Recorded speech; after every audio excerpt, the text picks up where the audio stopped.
মহান শহীদ দিবস ও আন্তর্জাতিক মাতৃভাষা দিবসে শহীদ মিনারে শ্রদ্ধা জানানোর পর জনস্রোত গিয়ে মিশেছে বইমেলায়। পাঠক দর্শনার্থীরা জানান ২১-এর চেতনা ধারণ করে আগামীর বাংলাদেশকে এগিয়ে নেবেন তারা। এদিকে উপচে পড়া ভিড় হলেও বই বিক্রির পরিমাণ কম বলছেন প্রকাশকরা। তাদের প্রত্যাশা শনিবার থেকে মেলার শেষ সপ্তাহে জমে উঠবে বেচাকেনা। বিকেল গড়াতেই কানায় কানায় পূর্ণ বইমেলা প্রাঙ্গণ। জনারণ্যে সাদা কালো পোশাকে ফুটে ওঠে ২১-এর আবহ। মহান শহীদ দিবস ও আন্তর্জাতিক মাতৃভাষা দিবসে শহীদ মিনারে শ্রদ্ধা জানাতে আসার দর্শনার্থীদের কথা বিবেচনা করে বইমেলা খুলে দেওয়া হয় সকাল ৭টায়। অনেকেই জানান ২১শে ফেব্রুয়ারিতে শহীদ মিনার থেকে বইমেলায় আসা তাদের ঐতিহ্যে পরিণত হয়েছে।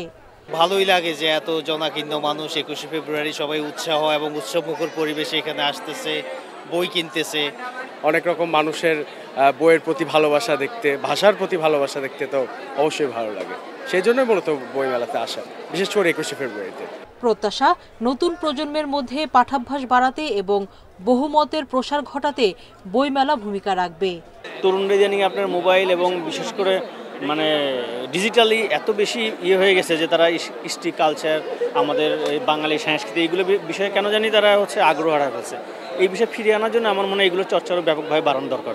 জহির রায়হানের বইগুলো দেখছি, ৭১-এর বা আমাদের যে ৫২-র বইগুলো, ওগুলোর দিকে আবার আকর্ষণ আমার বেশি। ওই দিকের সময়কার বইগুলো নেই বই।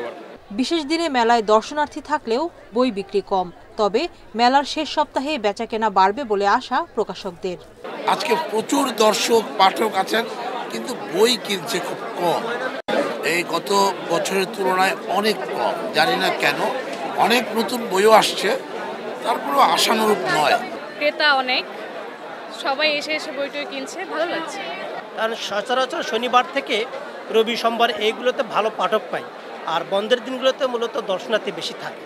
এই দিনে পাঠকদের আগ্রহ বেশি দেখা গেছে দেশভাগ, ভাষা আন্দোলন ও মুক্তিযুদ্ধ বিষয়ক বইয়ে। সুলতানা জাহান মিতু, ইন্ডিপেন্ডেন্ট নিউজ, ঢাকা।